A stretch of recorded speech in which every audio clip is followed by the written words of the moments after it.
My great-grandfather, William McVitie, began life as a prospector. In 1886, he discovered a huge vein of nickel near Sudbury, then went on to develop the first hydropower stations in northern Ontario. He had a large family. Two of the sons were very close, Stan and Edison.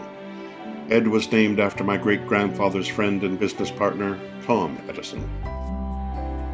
Stan and Ed both studied engineering at Queen's. They were tall, strapping young men. They played football and hockey, trained as cadets, and after graduation went to work for their father, developing hydroelectric plants in the north. War was declared in the summer of 1914, but Stan and Ed's work with power generating stations was deemed an essential service. In 1916, Ed enlisted in the Royal Flying Corps.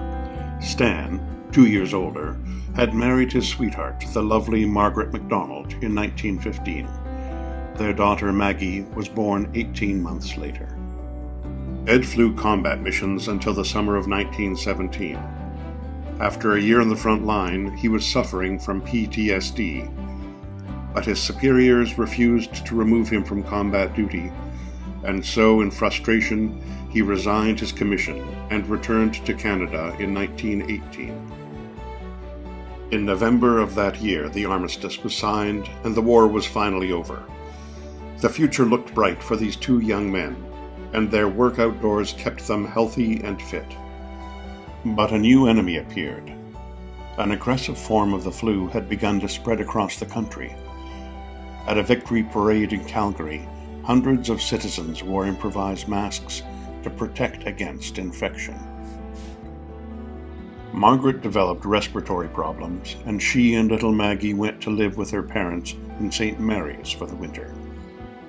Stan continued his work up north, but missed them both terribly. On January 31st, 1920, he wrote, "First, Margaret dear, I must tell you not to hold this letter close to your face when reading it, for I have a touch of grip. It just showed up after dinner today. I think I had better stop now and get myself to bed. I want to have a good night of it as I feel rough. So good night, dear girl, and don't forget that I love you more than I can express here."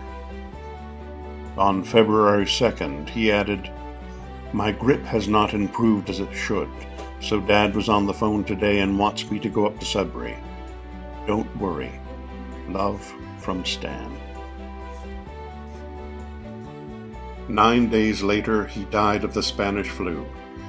It happened so quickly that Margaret was unable to be with him at the end.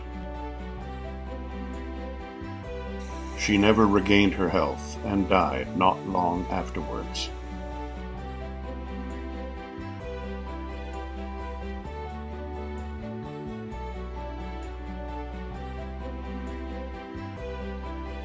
This is a story from my family. What would Maggie's life have been like if she had survived? And Stan's?